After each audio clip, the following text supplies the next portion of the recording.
नमस्कार, जनहित में आप सभी का स्वागत है। मैं हूं आपके साथ गरिमा वाजपेयी। आज बात करेंगे स्कूल वैन में खतरे के सफर की।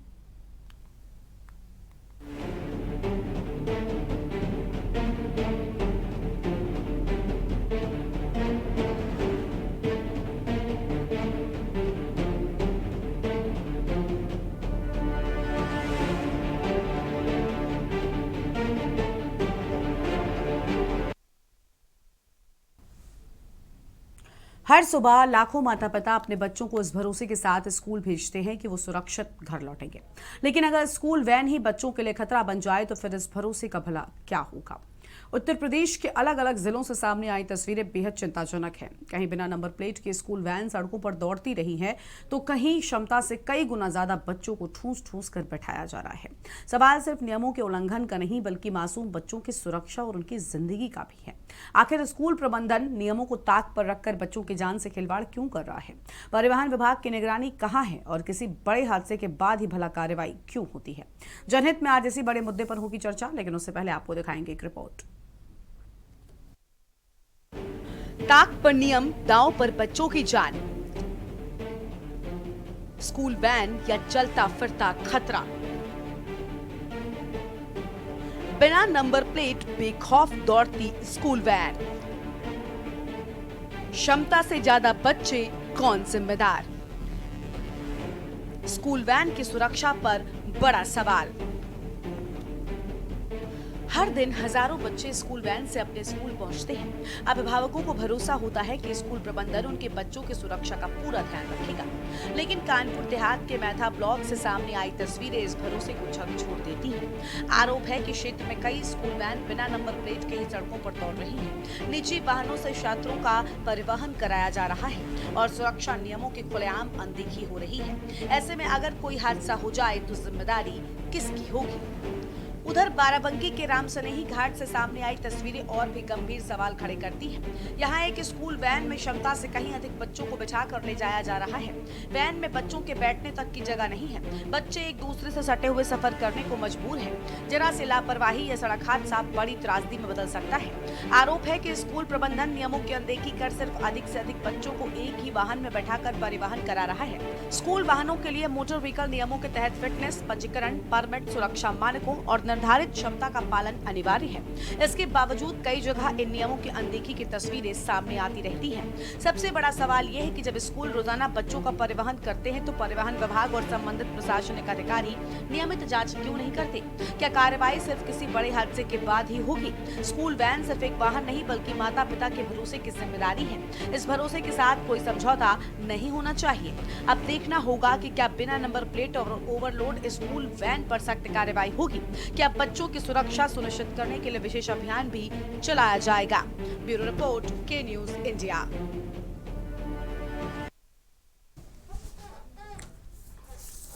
और इसी पर विस्तार से हम करेंगे चर्चा। अलग अलग जगहों से हमारे साथ में खास मेहमान जुड़ चुके हैं। आलोक वत्स बीजेपी के नेता, आनंद राय थोड़ी देर में जुड़ेंगे, रविंद्र चपराना सोशल एक्टिविस्ट हैं, अतश्याम सिद्दीकी रोड सेफ्टी एक्सपर्ट है, मनीष शर्मा अध्यक्ष अभिभावक संघ उत्तर प्रदेश से, अरमान मलिक संवाददाता कानपुर देहात से।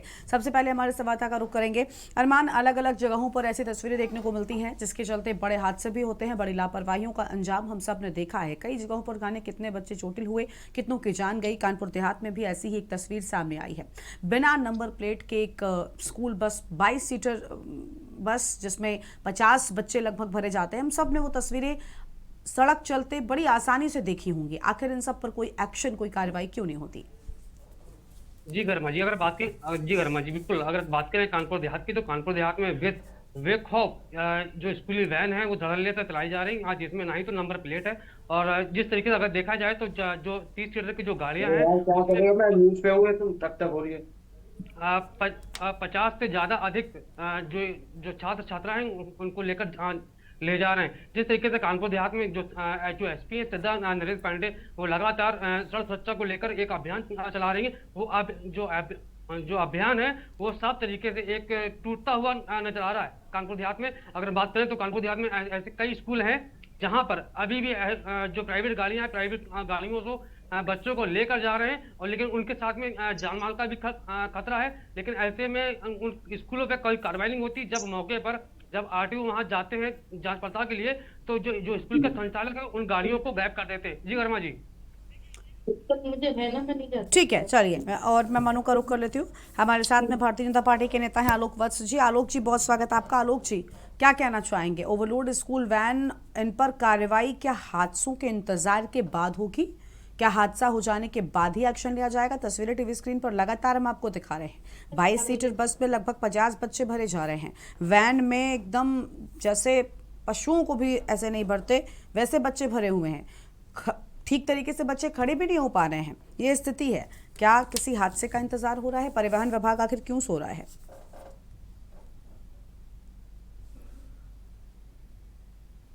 आलोक जी, आवाज मिल रही है आपको?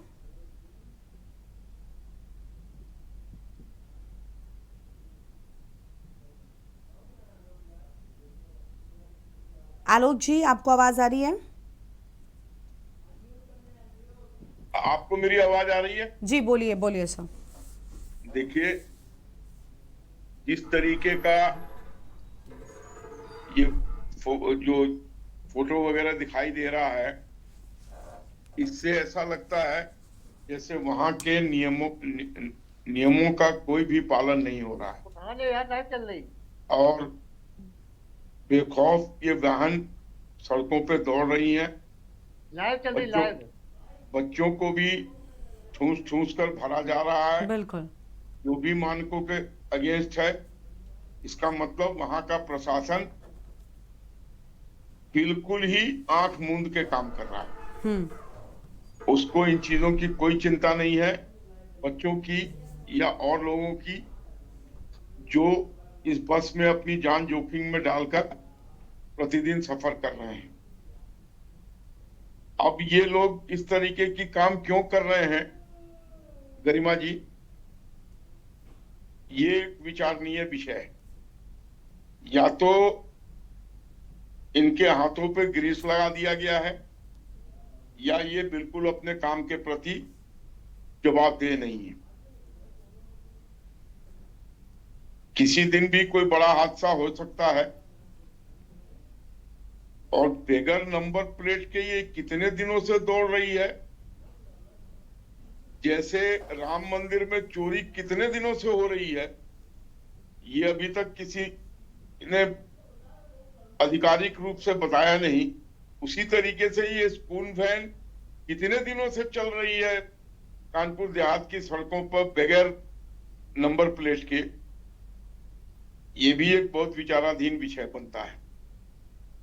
वहां के जो भी संबंधित अधिकारी हैं, अगर उनमें से कोई भी ये डिबेट देख रहा है, उनसे मेरा अपील है कि त्वरित कार्रवाई करके इस सारे वाहनों को जब्त कीजिए और वहां पर सुचारू व्यवस्था लागू कीजिए, क्योंकि हमारे संज्ञान के बाद आने के बाद तो मैं मुख्यमंत्री के ऑफिस तक इस बात को पहुंचाकर ही छोड़ूंगा। आप देश के भविष्य, देश के बच्चों को दांव पर लगाकर स्कूल नहीं चला सकते। और स्कूल के प्रिंसिपल को भी और स्कूल के ओनर को भी, अगर ये प्राइवेट स्कूल के लोग हैं, मुझे लगता है ये प्राइवेट स्कूल के ही होंगे, सिर्फ प्रिंसिपल को नहीं, जो उनकी मैनेजमेंट है, जो उनके सो कॉल्ड ओनर्स हैं, उन पर भी कड़ी से कड़ी कार्रवाई होनी चाहिए। ठीक है, चलिए आलोक जी, ठीक है, लौटेंगे हम आपके पास में। और मेहमान हमारे साथ में जुड़े हुए आनंद राय जी हैं, समाजवादी पार्टी के नेता हैं। बहुत स्वागत आनंद जी आपका। आनंद जी, क्या कहना चाहेंगे? हर सफर में खतरा साफ तौर पर नजर आ रहा है, सिस्टम आखिर कब जागेगा? अभी आलोक जी कह रहे हैं कि भाई मैं इससे उच्च स्तर तक पहुंचाऊंगा। ऐसा तो नहीं कि उच्च स्तर की नजरें इस पर पहले नहीं पड़ी होंगी या ये कोई नई घटना है? हमेशा से ऐसा ही होता चला आ रहा। प्रशासन की लापरवाही के चलते ही इस तरीके से कई बार डग्गा मार बसें स्कूलों में इस्तेमाल की जाती हैं, जिनकी स्थिति आप देख लेंगे तो बच्चे भीगते रहते हैं, शीशे टूटे होते हैं। सबसे पहले तो ओवरलोडिंग बहुत बड़ी बात है। 22 बच्चों के सिटिंग स्पेस में आप अगर 50 बच्चे बिठा रहे हो या 40 बच्चे बिठा रहे हो, तो आप सोचिए कैसी स्थिति होगी। देखिए, हिंदुस्तान के सभी परिवारों में सभी बच्चे पढ़ने लिखने जाते हैं। किसी का स्कूल कम दूरी पे होता है तो पैदल मार्च करके चले जाते हैं, जिसका भी 2 किलोमीटर 3 किलोमीटर या तो साइकिल से या तो बस या टेम्पो का उपयोग विद्यार्थी करते हैं। तो उनके गार्जियन भी सभी जानते हैं। ऐसा नहीं है कि भाई साहब ने कहा कि हमने अभी इसकी उच्च स्तरीय जांच कराएंगे, ये दिखने में नहीं आ रहा। सब लोग देख रहे हैं कैसे क्या हो रहा है। हम कर जब इतनी मोटी फीस स्कूल प्रशासन ले रहा तो स्कूल प्रशासन को उसी अनुसार सुविधा भी देनी चाहिए, उसी हिसाब से व्यवस्था भी देनी चाहिए। क्योंकि देखिए किसी के जान माल से खिलवाड़ नहीं किया जा सकता है। बहुत ऐसे स्कूल हैं कि फायर की कोई व्यवस्था नहीं है, एंट्री गेट एक ही है, लेकिन मान्यता प्राप्त हो गई है, उसमें स्कूल चलाया जा रहा है। तो या तो नेता के मार्फत हुआ होगा या किसी अधिकारी के मार्फत। लेकिन देखिए आवाज आ रही है किसी की, म्यूट करिए प्लीज। बाकी के मेहमान खुद को म्यूट करें। म्यूट करें। हाँ देखिए सब मिला के बच्चों के साथ जो ये कार्य हो रहा है, बिल्कुल जान लीजिए हितकारी नहीं है। और बच्चे देश का भविष्य हैं। कहीं कोई इंजीनियर निकलेगा, कहीं कोई साइंटिस्ट निकलेगा। तो देखिए हर माँ बाप की इच्छा होती है कि उनका बच्चा पढ़ लिख के भविष्य में कुछ आगे बढ़े। लेकिन स्कूल प्रशासन ने जो लापरवाही कर रहा है ये बहुत बेहद दुर्भाग्यपूर्ण है और इनके ऊपर कड़ी से कड़ी कार्रवाई करने का काम सरकार को करना चाहिए।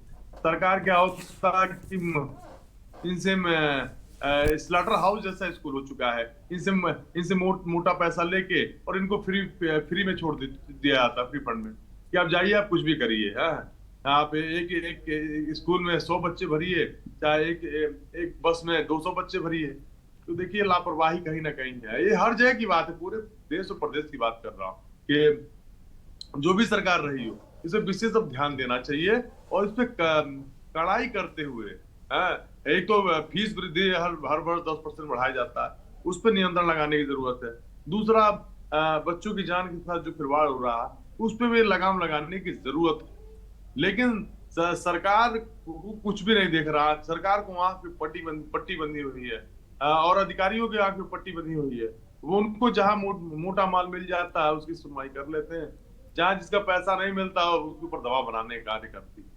देखिए मैं ये कहूंगा कि सरकार को अवेयर होना चाहिए और बच्चों के साथ जो जान खिलवाड़ हो रहा है वो नहीं होना चाहिए। ठीक है, चलिए और मेहमानों का रुख कर लेते हैं। रविंद्र चपराना सोशल एक्टिविस्ट हमारे साथ में हैं। बहुत स्वागत रविंद्र जी आपका। रविंद्र जी, स्कूल वैन में लापरवाही से मासूमों की जान खतरे में है, कोई इस ओर ध्यान देने को तैयार नहीं है। माता पिता बड़े भरोसे के साथ अपने बच्चों को बेहतर भविष्य के लिए स्कूल भेजते हैं, लेकिन कई बार ऐसी बस या ऐसे वाहन हादसों का जब शिकार होते हैं क्योंकि ओवरलोड होते हैं या फिर डग्गा मार स्थिति में होते हैं, तब उन्हीं माता पिता को सबसे ज़्यादा कष्ट पहुंचता है। लेकिन इसको लेकर और मोटी रकम भी इस कन्वेंस के नाम पर माता पिता से स्कूल द्वारा ली भी जाती है, लेकिन बावजूद इसके बेहतर सुविधाओं के नाम पर कुछ नजर नहीं आता। आखिर क्यों इस ओर परिवहन विभाग ध्यान नहीं देता? जी गरिमा जी, आपको और आपके पूरे पैनलिस्ट को मेरा नमस्कार। आज आपने फिर जागरूकता का एक मिसाल पेश की है कि इन छोटे छोटे बच्चों का जो हमारा भविष्य है उसके बारे में कभी सरकार की सीधी निगाह क्यों नहीं पड़ती? प्रशासन और भ्रष्टाचारी प्रशासन की निगाह क्यों नहीं पड़ती है? इस पे पहले भी चर्चा हुई है। अभी पीछे कुछ एक चर्चा भी थी उसमें कि स्कूल में हॉस्टल के अंदर बच्चों के साथ अत्याचार किस तरह से होता है, उस पे भी आपने संज्ञान लिया, उसको भी आपने हाईलाइट किया।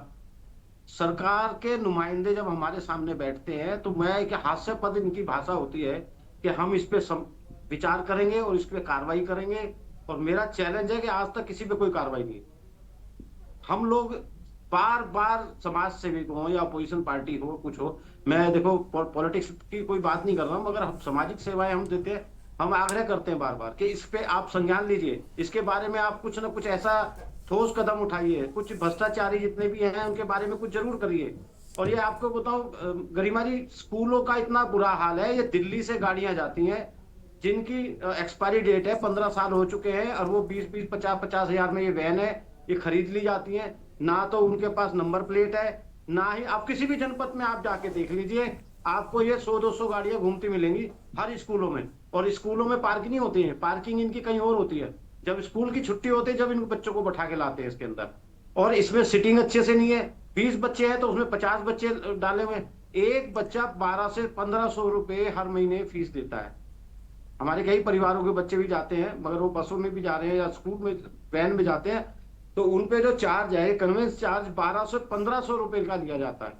अब आप ये देखिए, 1500 रुपए अगर एक बच्चे से कन्वेंस चार्ज लिया जा रहा है और एक ही वैन में 20 जगह की जगह इतने सारे बच्चे बैठा दिए जाएं, तो उनकी तो चांदी हो गई। अब वो बच्चे मरे गिरे कुछ भी, कई स्कूलों में आप देखना ऐसी अभी हाईलाइट हुई है कुछ, जिनकी गेट टूट गया वैन का और पीछे 5-7 बच्चे गाड़ी चलती चलती में गिर गए। तो ये सबसे बड़ी। अब सेकेंडली मैं आपको बताता हूँ, जो सरकार को संज्ञान में लेना चाहिए, सरकार को इन गाड़ियों को स्कूल में अगर ये लगाई जाती है तो इन पे वैन लगाना चाहिए। एक निश्चित रूप से इनको एक गाइडलाइंस देनी चाहिए कि बच्चों की सुरक्षा के लिए, बच्चों के लिए बसें कैसी होनी चाहिए। किसी भी, अच्छा एक चीज बताए, ये तो पुरानी बसें हैं, पुराने स्कूटर, पुरानी अपने 3 व्हीलर है, पुरानी आपके वैन है, उसके बावजूद और सुविधा की तो हम सोच ही नहीं सकते। सरकार इस बारे में सोच ही नहीं रही है। अगर किसी बच्चे को प्यास भी लग गई है, एक बोतल पानी नहीं मिलता किसी बस में। आप दिल्ली के कई बड़े बड़े स्कूलों में मैंने देखा है कि उनकी जो बसें होती हैं, उनकी बसों में बच्चों की बड़ी सुविधाएं दी जाती हैं। अगर किसी को पानी प्यास लग गई है तो उसको इमीडिएटली बिस्लरी वाटर होता है या कुछ और वाटर दिया जाता है। हमारे जनपद में, हमारी पूरे यूपी में कहीं भी देख लीजिए, पहली बात तो इनके पास लाइसेंस नहीं मिलेगा। दूसरा, ये एक्सपायरी डेट की गाड़ियां हैं। स्कूल की जो गाइडलाइंस है, ये सरकार की गाइडलाइंस होनी चाहिए कि कोई भी बच्चा जो भी होगा, जितनी भी लिमिट है उसी लिमिट से बाहर ना जाए। बसों की सही जांच होनी चाहिए।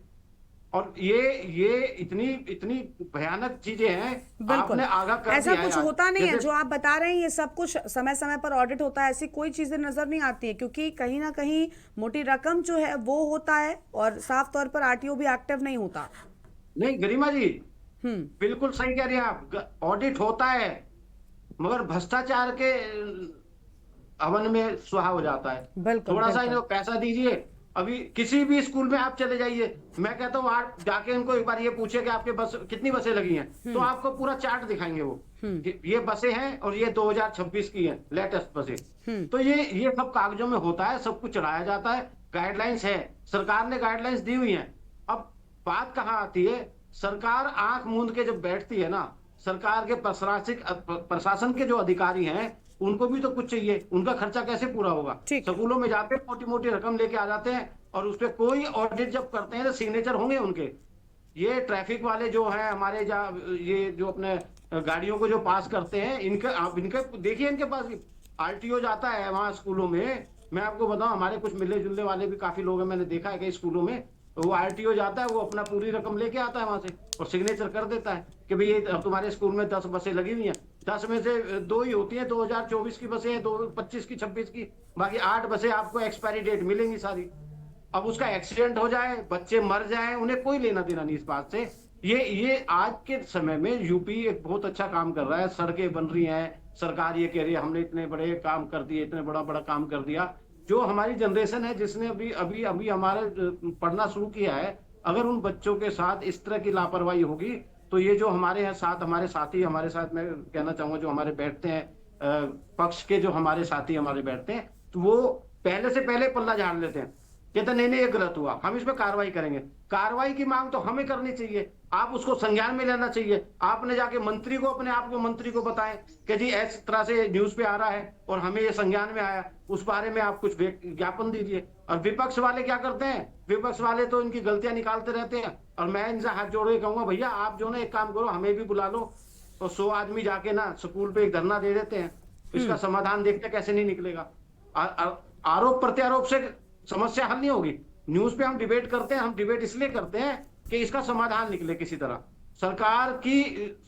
सरकार को चेता जाए, सरकार की आंखें खोलने का काम करते हैं न्यूज। आपके न्यूज चैनल के माध्यम से पता लगता है सारी चीजें, और किसी पक्ष विपक्ष के मंत्री को कुछ नहीं पता। वो तो अपने साम से बैठे रहते हैं, अपने आराम से एसी रूम में बैठे हैं, ऐसे पक्ष वाले बैठे रहते हैं, ऐसे विपक्ष वाले बैठे रहते हैं। तो कहां सड़कों पे आके, और हम जैसे लोग स्कूलों में जाते हैं तो हमें धक्के मार के निकाल देते हैं, लड़ाइयां करते हैं, हमारे खिलाफ मुकदमे दर्ज हो चुके हैं। अगर कोई आदमी जागरूकता दिखाने की कोशिश करे, गरिमा जी मैं आपको बताऊं कई लोगों पे मुकदमे दर्ज हो गए।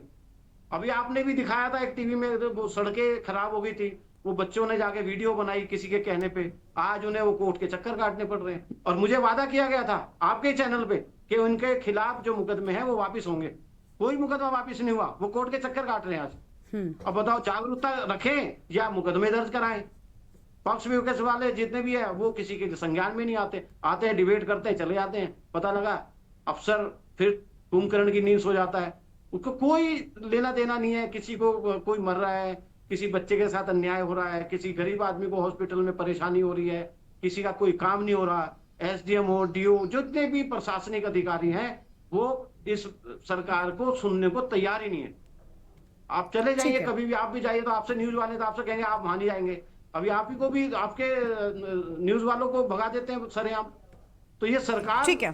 सरकार हमने चुनी है, सरकार का काम हमने सरकार को लाए है ना, तो सरकार हमारी नहीं सुनेगी तो ये आने वाला समय ठीक नहीं है। ठीक है सर, चलिए मैं लौटती हूँ आपके पास में। एक दर्शक हमारे साथ में जुड़ चुके हैं, सुदीप साहू दर्शक है।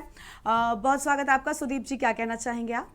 जी मुझे ये कहना है कि एक टोल फ्री नंबर गवर्नमेंट को जारी करना चाहिए, तो इस तरीके से ओवर क्राउडेड बच्चों की वैनें चल रही हैं जिनके बारे में शिकायत की जा सके टोल फ्री नंबर पे। दूसरी चीज, ये जो प्राइवेट वैनें होती हैं स्कूली में, उसमें स्कूल वाली में तो पीले रंग की होती है, उसमें संकेत बना रहता है, लेकिन प्राइवेट वाली टैक्सियां हैं उनमें बच्चों को भर भर के ले जाते हैं। माँ बाप की भी जिम्मेदारी है वो स्कूल से शिकायत करें कि हम इस तरह की व्यवस्था नहीं चाहते हैं, आप प्रॉपर तरीके की गाड़ियां लगाइए, हमारे बच्चों को ले जाइए, बच्चे सुरक्षित रहने चाहिए। लेकिन देखने में आता है कि माँ बाप भी जैसे लापरवाह है वैसे ही प्रशासन तो लापरवाह ही है, और उसको कोई चिंता नहीं है कि कोई मरेगा कोई जिएगा। हाँ, अगर कोई एक्सीडेंट हो गया तो थोड़ी देर बाद हंगामा होगा, जांच टीम बैठेगी और फिर वही टाइम फिक्स हो जाएगा। भाई जय नहीं कहना है, जय हिंद जय भारत। ठीक है, चलिए बहुत शुक्रिया आपका अपनी बात रखने के लिए। अन्य मेहमानों का रुख कर लेते हैं। Ehtesham Siddiqui road safety expert है, बहुत स्वागत है आपका। एहतेशाम साहब आपके साथ अपनी चर्चा को हम आगे बढ़ाएंगे, लेकिन उससे पहले जनहित में वक्त हो रहा है एक छोटे से ब्रेक का। ब्रेक के बाद हम अपनी चर्चा को वापस से शुरू करेंगे। छोटे से ब्रेक के लिए रोक रहे हैं।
ब्रेक के बाद जनहित में आप सभी का स्वागत है। एहतेशाम सिद्दीकी साहब का रुख कर लेंगे, रोड सेफ्टी एक्सपर्ट हैं। बहुत स्वागत आपका एहतेशाम जी। क्या कहना चाहेंगे सर, आखिर रोड सेफ्टी नियमों का पालन इन स्कूल बसों के लिए क्या नहीं बनाया गया? क्या इनके ऊपर कोई जिम्मेदार अधिकारी नहीं जो इनके पालन न करने पर इन पर सख्त से सख्त एक्शन ले सके और बच्चों की जान की सुरक्षा सुनिश्चित की जा सके? नमस्कार और बहुत बहुत धन्यवाद गरिमा जी कि फिर से एक बार आप लोगों ने ये मुद्दा उठाया जिसमें कि हमारे देश के जो भविष्य हैं आप उसकी बात कर रहे हैं। इसमें देखिए दो पहलू पे हमें सबसे पहले विचार करना पड़ेगा, तब बात आगे जाएगी। अभी जो हमारे पैनलिस्ट हैं उन्होंने अपने अपने विचार रखे। इसमें पहला ये है कि पहला अभिभावक जो स्कूल भेज रहा है और दूसरा अभिभावक जिस स्कूल में भेज रहा है उसकी क्या जिम्मेदारी। पहले तो इन दोनों की जिम्मेदारी तय होना जरूरी है। स्कूल आप जितने बड़े बड़े यहाँ पर अपने लखनऊ शहर की बात करिए या बड़े किसी और शहर की बात कर लीजिए, जितने भी स्कूल हैं और अच्छे नामी स्कूल हैं वहां पर आप जाके पता करेंगे तो ऑन पेपर वो साफ मना कर देते हैं कि मेरी अपनी कोई वाहन है ही नहीं। ये पेरेंट्स की जिम्मेदारी है कि वो बच्चे को कैसे स्कूल पहुंचाता है। अब पेरेंट्स क्या करते हैं कि वो जो प्राइवेट ओनर्स होते हैं उनके जरिए स्कूल का आने जाने का जो बच्चे का ट्रांसपोर्टेशन होता है उसके लिए वो अपना कॉन्ट्रैक्ट कर लेते हैं और इसके लिए अच्छी खासी रकम वो वसूली जाती है उसके लिए। और पेरेंट्स देखते भी हैं कि किस हालत में बच्चे हमारे जा रहे हैं, लेकिन उनकी कुछ ऐसी मजबूरियां होती है या कुछ ऐसे मतलब समय का अभाव होता है जिसकी वजह से वो सही ट्रांसपोर्टेशन या सुरक्षित ट्रांसपोर्टेशन अपने बच्चों को खुद नहीं प्रोवाइड कर पाते हैं। स्कूल अपनी जिम्मेदारी से सीधे पल्ला झाड़ देते हैं कि हमारा इसमें कोई लेना देना नहीं है, आपके बच्चे हैं आप जैसे लाए आए। आप अगर किसी भी शहर को देखिएगा तो उसमें जो सबसे कॉमन आज की डेट में बच्चों के आने जाने का साधन है वो स्कूल वैन होती है। बसें कम होती हैं और दूसरी गाड़ियां कम होती है, वैन सबसे ज्यादा है। और वैन आज की डेट में उस कंपनी ने बंद कर दी है, जिस कंपनी की वो वैन थी वो वैन आज की डेट में आ ही नहीं है, डिसकंटिन्यूड हो चुकी है काफी समय से। और उस वैन में दो तरह के मॉडल आते थे जो मैं आपकी जानकारी के लिए बता रहा हूँ, जिसमें एक 5 सीटर था और एक 7 सीटर था। तो आधिकारिक रूप में उसमें 5 लोग बैठ सकते हैं, 7 लोग बैठ सकते हैं। और आपने जो अभी पिक्चर दिखाई है उसी वैन की पिक्चर दिखाई है जिसमें कि सभी लोगों ने देखा कि किस तरह से बच्चों को ठूस के भर दिया गया है। तो ये सिर्फ एक विभाग की जिम्मेदारी तय नहीं की जा सकती, सिर्फ स्कूल की नहीं तय की जा सकती है और सिर्फ अभिभावक की नहीं है। मिलजुल के हमको इस पे काम करना पड़ेगा। और ये सीधे सीधे डायरेक्ट इनडायरेक्ट अगर आप देखें जान माल से संबंधित है, दुर्घटनाओं से संबंधित है। और अगर अपने उत्तर प्रदेश के आंकड़े आप देख ही रहे हैं पूरे भारत में सबसे ज्यादा हैं। और 2026 में तो अभी हम लोग 25 को भी पार करके मृत्यु के आंकड़े पार कर चुके हैं, जो कि 2025 में पूरे साल हुए थे, मई तक हम पूरे उसको पार कर चुके हैं। तो स्थिति बहुत भयावह है और तरह तरह की दुर्घटनाएं हो रही हैं, जान जा रही हैं। इसमें अगर चेता नहीं हुआ, जैसे आपने कहा कि जब कोई बड़े हादसे का इंतजार करते हैं तभी शासन प्रशासन सबकी आंखें खुलती हैं, पुलिस हो चाहे आरटीओ चाहे। तो हम लोग इंतजार कर रहे हैं, अगर आपकी बात से सहमत हैं हम कि हम इंतजार कर रहे हैं कोई हादसा हो तब उसमें नए कानून बनाए जाएंगे, नए एसओपी बनाई जाएगी और चेकिंग होगी। गरिमा जी ठीक है सर, ठीक है, चलिए मैं लौटती हूँ आपके पास में और मेहमानों का रुख करेंगे। मनीष शर्मा जी हैं अध्यक्ष अभिभावक संघ यूपी से, उनका रुख करते हैं। उससे पहले एक दर्शक जुड़ चुके हैं, गिरीश शुक्ला जी हमारे साथ में। बहुत स्वागत सर आपका।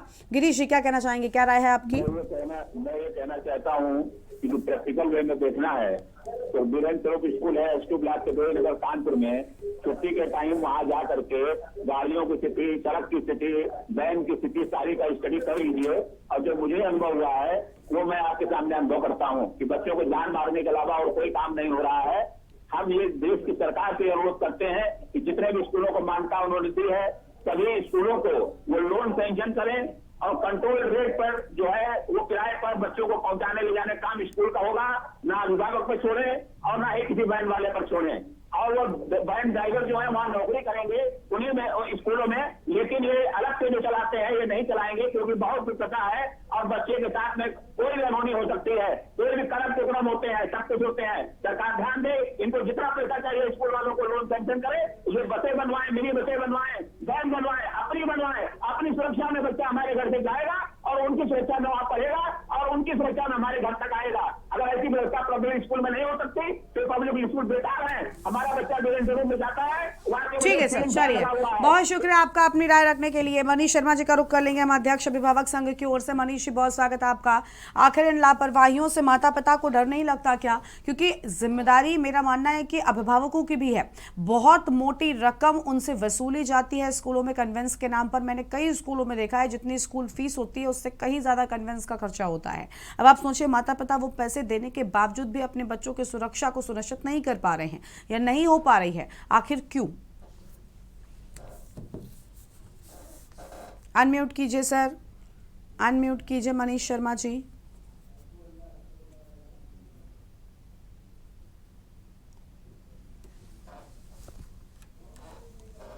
मनीष जी अनम्यूट कीजिए। हेलो। हाँ बोलिए बोलिए। आवाज आ रही है? हाँ जी। वो कहते हैं ना कि बर्बाद गुलिस्तां करने को बस एक ही उल्लू काफी था। हर शाख पे उल्लू बैठा है, अंजाम गुलिस्तां क्या होगा। ये होता क्या है, ये जितने अधिकारी हैं इनके भी तो बच्चे पढ़ रहे होते हैं कहीं ना कहीं विद्यालय में, मगर चूंकि सक्षम होते हैं तो अपने वाहन से अपनी गाड़ियों से जा रहे होते हैं। और स्कूल देखा जाए तो स्कूल भी प्रभावशाली लोगों के होते हैं जो सिस्टम में बैठे हुए लोग हैं, तो इन पर कार्रवाई कौन करेगा। हमारे एक्टिविस्ट महोदय ने बताया कि स्कूल अपने पास वाहन रखते ही नहीं है। अब वाहन होते हैं प्राइवेट, और अभिभावक को खूब मालूम होता है जैसे जैसे बच्चों की संख्या घटेगी वैसे वैसे किराया बढ़ेगा, तो अभिभावक भी कहीं ना कहीं समझौता करते हैं।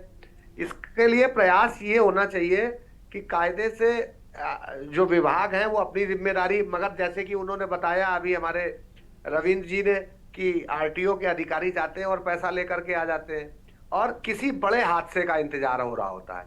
किसी बड़े हादसे के इंतजार के बाद एकदम से बहुत सारी कार्रवाइयां दिखाई देने लगती हैं, और उन कार्रवाइयों के बाद फिर से मामला ठप होता है, फिर किसी नए हादसे का इंतजार किया जाता है। उपाय जैसे कि बताया उन्होंने कि अब वो वैन गाड़ी ही बंद हो चुकी है।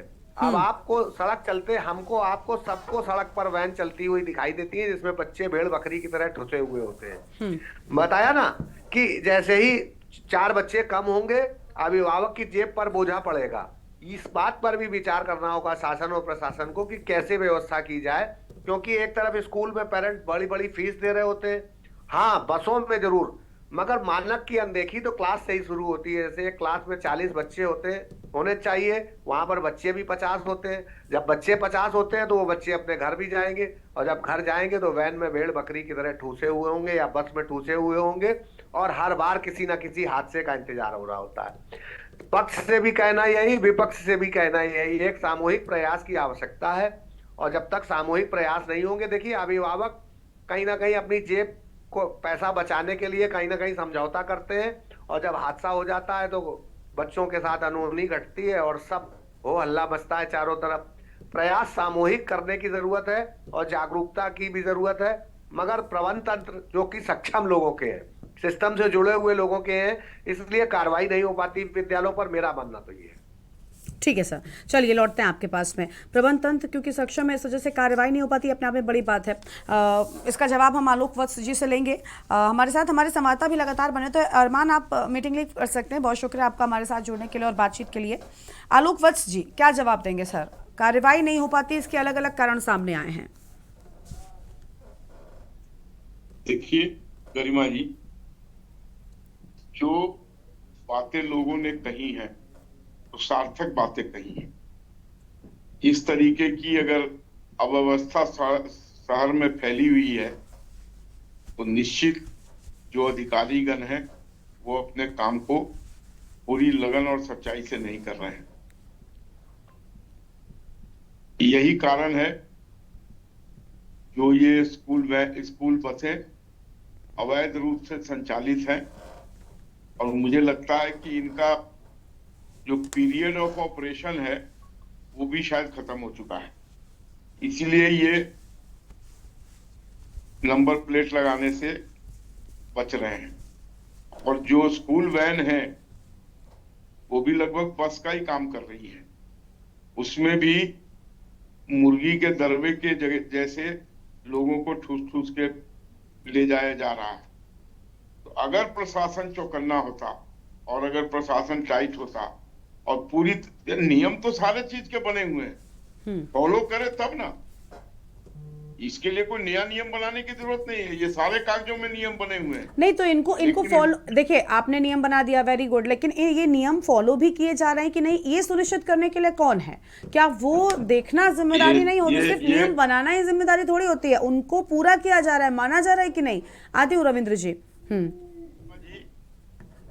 इसको सुनिश्चित कराना हमारे सरकार की जिम्मेदारी है, और निश्चित तौर पर हमारे मंत्रालय के अधीनस्थ अधिकारियों से इसमें अनदेखी की गई है।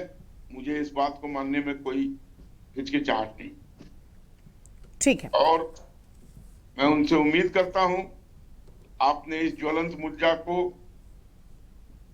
एक लोगों से जुड़े मुद्दा को परिवारों से जुड़े मुद्दे को उठाकर एक बहुत ही नेक काम किया है। अब भी उनकी आंखें खुल जाए तो जब जागो तभी सवेरा है।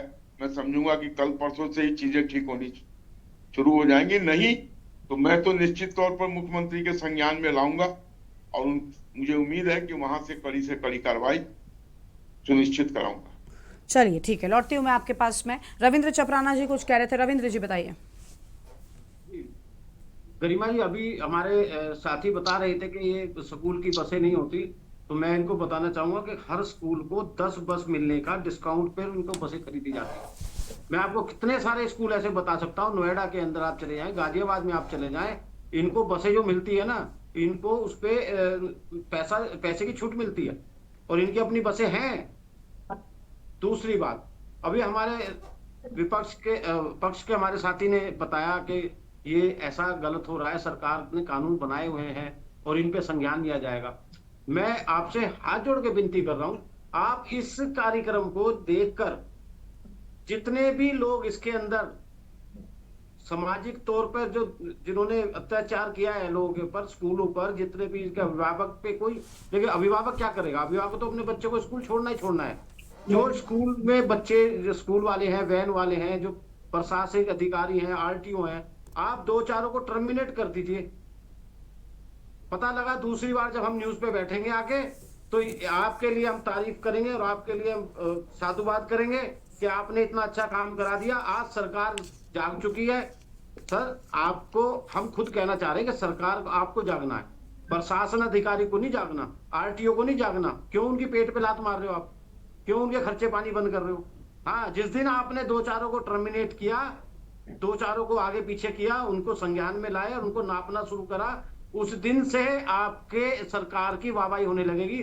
सबसे पहले मैं शख्स वैसा हूं जो समाज सेवा करता हूं, मुझे कोई पार्टी से लेना देना नहीं है। मैं आपको साधुवाद दूंगा और आपके योगी जी को और अपने मुख्यमंत्री को साधुवाद दूंगा। इस पे जरूर कार्रवाई करवाएं, जरूर। ये बच्चों की जिंदगी का सवाल है, बच्चों की छोटी छोटी जिंदगियों का सवाल है।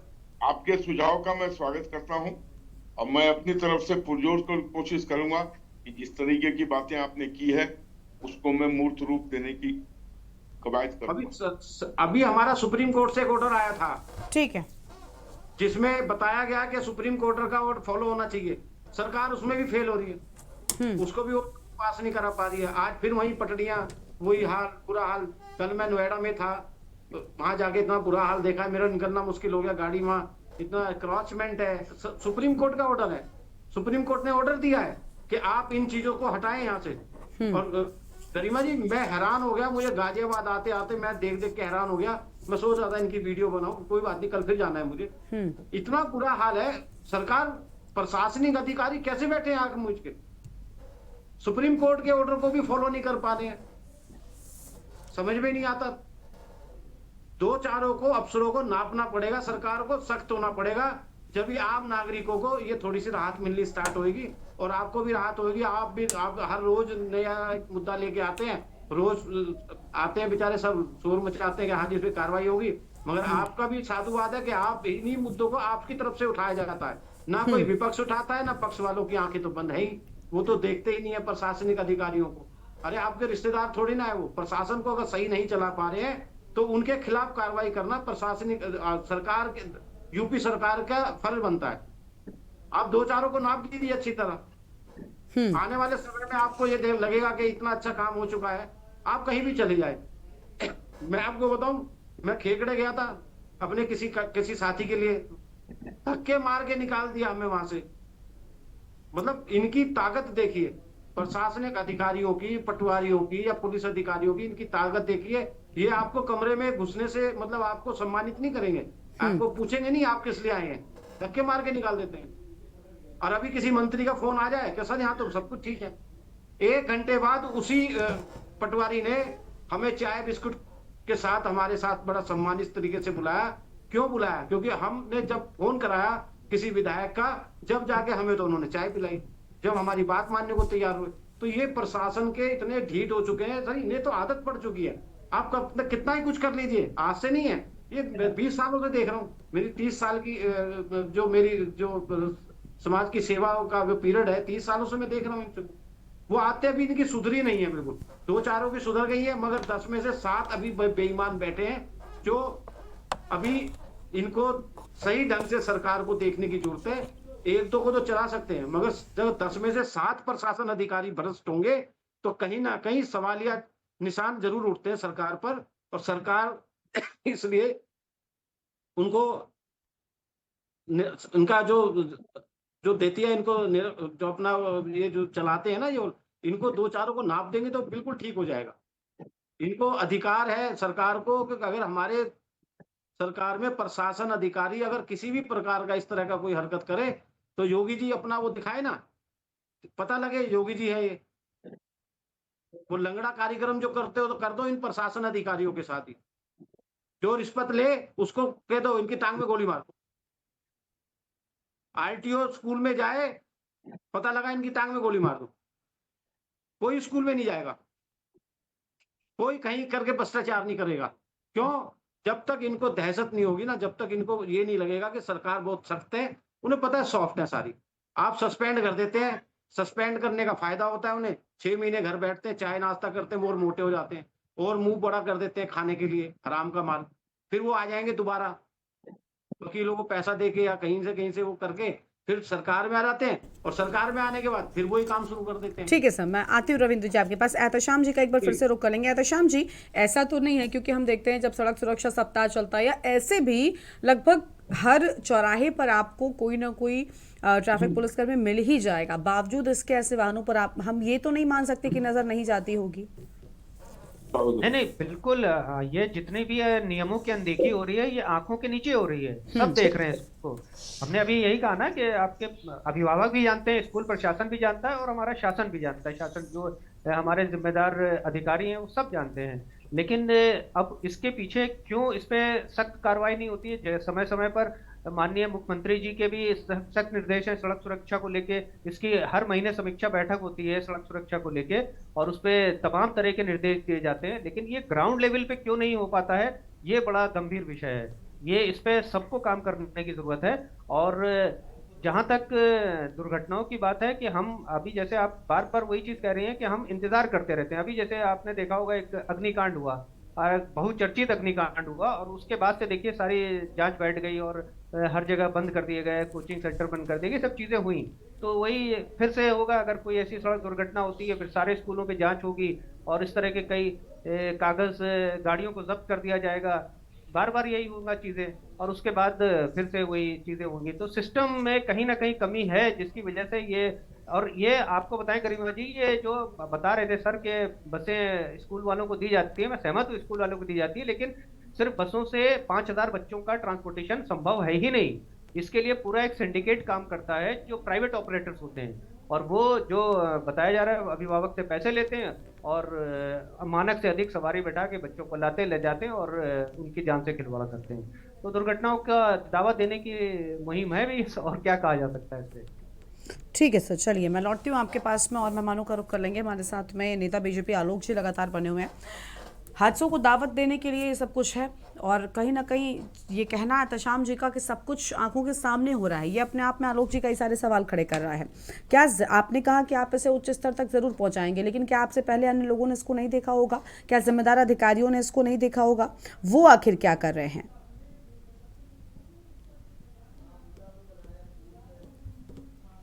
मैं तो गरिमा जी यही कह सकता हूँ, वो देख के भी अनदेखी कर रहे हैं। जो इस डिपार्टमेंट का अधिकारी है उसका तो काम ही है इसको देखना, और जब वो इसको देख के भी अनदेखी कर रहा है तो मैं समझता हूँ इस पैनल पर बैठे हुए सभी बुद्धिजीवी ये जरूर समझ रहे होंगे कि क्यों वो अनदेखी कर रहा है, किन कारणों से अनदेखी कर रहा है।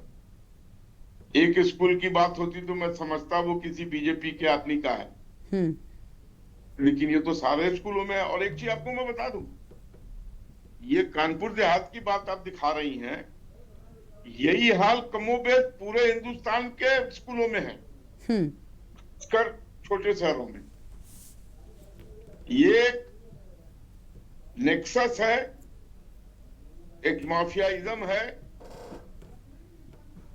जिसने पूरे भारत के लोगों को ग्रसित कर लिया है, और बच्चों के थ्रू माता पिता का भरपूर शोषण कर रहा है। और जो भाई साहब बात कर रहे थे कि कुछ बड़े बड़े स्कूल हैं जिसके अंदर बिस्लरी वाटर और ये सब दिया जाता है, उन स्कूलों का फीस भी तो सुन लीजिए कितना है। एक क्वार्टर का 1,60,000 उसका फीस है।